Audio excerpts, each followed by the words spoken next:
ಈ ವೈಕುಂಠ ಏಕಾದಶಿಯ ದಿವಸ ಉತ್ತರ ದ್ವಾರದಿಂದ ದರ್ಶನವನ್ನು ಪಡಿತಕ್ಕಂಥದ್ದು ವಿಶೇಷವಾಗಿ ಇದೆ.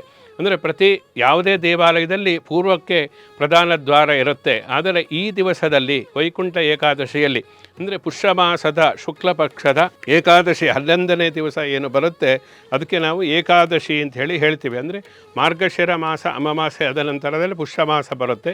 ಪುಷ್ಯ ಮಾಸದ ಶುಕ್ಲ ಪಕ್ಷದ 11ನೆಯ ದಿವಸಕ್ಕೆ ವೈಕುಂಠ ಏಕಾದಶಿ ಅಥವಾ ಏಕಾದಶಿ ಏನು ಬರುತ್ತೆ ಅದಕ್ಕೆ ವೈಕುಂಠದ ಬಾಗಿಲು ತೆರೆತಕ್ಕಂತಹ ಒಂದು ವಿಶೇಷವಾದಂತಹ ದಿವಸ ಆಗಿರುವುದರಿಂದ ಉತ್ತರ ಬಾಗಿಲು ವಿಶೇಷವಾದಂತಹ ಪ್ರಾಶಸ್ತ್ಯವನ್ನು ಹೇಳಿದ್ದಾರೆ. ಅದರಲ್ಲಿ ಮುಕ್ಕೋಟಿ ದೇವತೆಗಳು ಕೂಡ ಉತ್ತರ ದ್ವಾರದಿಂದ ಆ ದಿವಸ ವೈಕುಂಠ ಲೋಕದಲ್ಲಿ ಮಹಾವಿಷ್ಣುವಿನ ಭಗವಂತನ ದರ್ಶನವನ್ನು ಪಡೀತಾರೆ. ಆದ್ದರಿಂದ ಉತ್ತರದ ದ್ವಾರದಲ್ಲಿ ಆ ಮಹಾವಿಷ್ಣುವಿನ ದರ್ಶನವನ್ನು ನಾವು ಆ ದೇವಾಲಯದಲ್ಲಿ ಪಡೀತಕ್ಕಂಥದ್ದು ಏನಿದೆ ಇದು ವೈಕುಂಠ ಏಕಾದಶಿಯ ದಿವಸ ನಾವು ಮಾಡತಕ್ಕಂತಹ ಒಂದು ವಿಶೇಷವಾದಂತಹ ಒಂದು ಸೇವೆ ಅಂಥೇಳಿ ಹೇಳ್ಬೋದು.